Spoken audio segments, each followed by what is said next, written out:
سو یہ بہت سارے ifs, buts and maybes ہیں جس کی وجہ سے ابہام اور ایمبیگوٹی کے اندر اضافہ ہوتا چلا جا رہا ہے. اسی کو ڈسکس کرتے ہیں کہ ڈپلومسی کے اندر کیا یہ آرم ٹویسٹنگ کا گڈ کاپ بیڈ کاپ کا طریقہ ہے یا there something behind the sense جو کہ کشیدگی کو بڑھا رہا ہے. ایمبیسڈر منیر اکرم صاحب ہمارے ساتھ موجود ہیں جو کہ سابق مستقل مندوب رہ چکے ہیں یونائیٹڈ نیشنز کے اندر پاکستان کے. Thank you very much ambassador sahib for joining me in the programme. Ambassador Javed Hussain sahib ہمارے ساتھ ہیں جو کہ سابق سفیر رہ چکے ہیں ایران کے اندر پاکستان کے. Thank you very much ambassador Javed Hussain sahib for joining me in the programme. Ambassador Munir Akram sahib let's start from you. یہاں یو ایس کی سٹیٹمنٹس بھی ایسی آ رہی ہیں اور ایران کی سٹیٹمنٹس بھی ایسی آ رہی ہیں جس کی وجہ سے ابہام بڑھتا چلا جا رہا ہے کہ کیا راؤنڈ 2 کے لیے ویسی تیاری ہے جیسی آج دوپہر تک توقع کی جا رہی تھی. کیا یہ صرف اور صرف سٹیٹمنٹس جو بھی ڈپلومیٹک راؤنڈ 2 ہونا ہے ڈائلاگز کا اس سے پہلے اس لیے دی جا رہی ہیں تاکہ زیادہ اسٹرانگر ورژن کے ساتھ ممالک آئیں یا پھر دے مین سم تھنگ ایلس؟ جی میری نظر میں جو امریکہ کی طرف سے جو تبدیلی پوزیشنز میں آئی ہے وہ بہت کر کے ان کی جو ڈومیسٹک آڈینس ہے اس کو بتانے کے لیے کہ یہ جنگ ہم نے جیت لی ہے اور ایران کو ہم نے منوا لیا ہے کافی چیزوں پر. اور جہاں جیسے کہ نیوکلیئر کا مسئلہ کی انہوں نے ذکر کیا اور ہرموز کے اوپر اپنی ٹانگ اوپر رکھنے کے لیے انہوں نے کہا کہ جی ہم نے بلاکیڈ جاری رکھا ہے. تو آبویسلی ایرانیوں نے ریٹیلیٹ کیا اور ہرموز بند کر دیا. تو اس وجہ سے میرے خیال میں جو سبسٹینٹیو جو نیگوشیٹنگ پوزیشنز ہیں اس میں تو شاید تبدیلی نہیں آئی ہے پر جو نیریٹو ہے وہ زیادہ مشکل ہو گیا ہے اسپیشلی ٹرمپ صاحب کی ٹویٹس وغیرہ کے ساتھ. اور جو 2 ایکشنز ہیں جس کے اوپر اندیشہ ہے کہ بریک ڈاؤن ہو سکتا ہے. ایک تو جو اسرائیل کی وائلیشنز سیز فائر کی لیبنان میں ہو رہی ہیں اور دوسرا یہ جو امریکہ نے کہا کہ بلاکیڈ ہم نہیں اٹھائیں گے.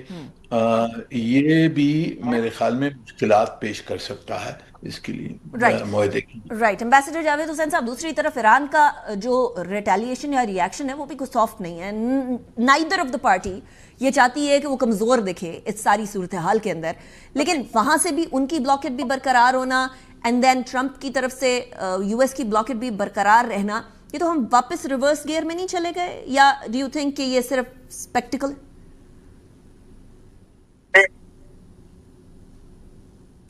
واضح ہے کہ امریکہ اور ایران کی پوزیشنز میں بہت وائڈ ڈائیورجنس ہے اور بنیادی جو مسائل ہیں اسی وجہ سے وہ ان کا اظہار ہو رہا ہے مسائل کا. امریکہ کا شروع میں جو حملہ کرنے کا اصل مقصد تھے وہ تھا کہ ایران میں رجیم چینج ہو اور ایران کا جو نیوکلیئر ایشو ہے اس کو یا یورینیم انریچمنٹ کا مسئلہ ہے اس کو 2015 کے ایگریمنٹ سے بہتر یعنی ریزلٹس امریکہ اچیو کرے. پہلا مقصد میں ان کو کامیابی نہیں ہوئی اور دوسرا جو ہے اس کے اوپر ابھی نیگوشیشن چل رہی ہیں اور امریکہ کی خواہش یہ ہے کہ 2015 میں جو ایک یورینیم انریچمنٹ کے اوپر پابندیاں لگی تھی اب جو اس کے اوپر پابندیاں ہوں وہ اس سے زیادہ ہوں اور وہ دکھا سکیں امریکن پبلک کو اور دنیا کو کہ انہوں نے حملہ کر کے کچھ پہلے سے زیادہ حاصل کر لیا ہے. اور جہاں تک ایران ہے ایران کی پوزیشن اب بالکل واضح ہوتی جا رہی ہے. انہوں نے اپنی جو لیٹسٹ اسٹیٹمنٹس دی ہیں ان کے فارن آفس کے اسپوکس مین انہوں نے کہہ دیا ہے کہ یورینیم انریچمنٹ جو انرچ یورینیم ہے اس کو کسی صورت میں وہ امریکہ بھیجنے کے لیے تیار نہیں ہے. البتہ جو ابھی تک انڈیکیٹرز ہیں اس سے لگتا ہے کہ وہ یورینیم انریچمنٹ کے اوپر پابندیاں قبول کرنے کے لیے تیار ہوں گے اور یہ تو چیز وہ پہلے 2015 میں بھی قبول کر چکے تھے. تو اس لیے اگر فرض کیا اس سے ملتی جلتی کوئی ریسٹرکشن دوبارہ لگائی جائیں ہو سکتا ہے پہلے 2030 تک وہ ریسٹرکشنز قائم رہنی تھی اب 2026 تو وہی ہے. تو اگر فرض کیا 5-10 سال اور 5-1 سال کے قریب 2035 تک کے قریب اور ریسٹرکشنز لگا وہی ریسٹرکشن کو کنٹینیو کر دیا جائے تو اس پہ اوپر تو امریکہ اور ایران کے درمیان کمپرومائز میرا خیال میں ممکن ہے. لیکن اگر ٹرمپ جس طرح سے کہہ رہے ہیں پریزیڈنٹ ٹرمپ کے وہ انرچ یورینیم کو وہ ایران سے نکال کے امریکہ لے جائیں گے میرا نہیں خیال کہ اس میں کوئی ایرانین گورنمنٹ جو ہے وہ اس پہ کوئی کمپرومائز کرنے کی پوزیشن میں ہے. یہ ایک نقطہ ہے جو یورینیم انریچمنٹ کا ہے، اور اس کے اوپر اگر دونوں سائڈ جو ہیں فلیکسیبلٹی دکھائیں تو معاہدہ ہو سکتا ہے، جیسے اس کی مثال 2015 کے ایگریمنٹ کی ہے. دوسرا ہے اسٹریٹ آف ہرمز کو. اسٹریٹ آف ہرمز پہ جب ایران نے اب اس کو بند کیا تو اس کی وجہ یہ تھی کہ انہوں نے کہا کہ یعنی ان کے اوپر جو ایک لیبنان میں جو حملے تھے وہ جاری تھے سیز فائر کے ایگریمنٹ کے باوجود.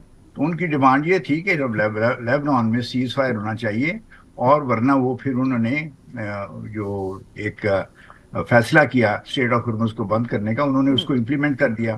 اب نیول بلاکیڈ امریکہ کی طرف سے ایرانین پورٹس کا، اور دوسری طرف سے اب دوبارہ ایران نے اسٹریٹ آف ہرمز کو جو ہے وہ بلاک یعنی اس کو کلوز کر دیا ہے. یہ اب ایک ایسی چیز ہے جس کے اوپر نہ تو میرا یعنی یونیلیٹرلی نہ تو ایران اس کے اوپر کوئی فلیکسیبلٹی دکھا سکتا ہے، نہ یونیلیٹرلی امریکہ دکھائے گا. دونوں کو بیک وقت یا تھوڑا سا وقفے کے اندر اندر یہ چیزیں لفٹ کرنی پڑے گی. یعنی ایران اسٹریٹ آف ہرمز کو کھولے اور اس کے ساتھ ساتھ جو امریکہ ہے وہ اپنا نیول بلاکیڈ کو لفٹ کرے. اب یہ دیکھنا ہے کہ جو بیہائنڈ دا سینز نیگوشیشنز ہو رہی ہیں، جو بات چیت ہو رہی ہے، کیا دونوں ممالک کو پرسویٹ کیا جا سکتا ہے کہ وہ اس قسم کے اقدامات کے لیے تیار ہوں.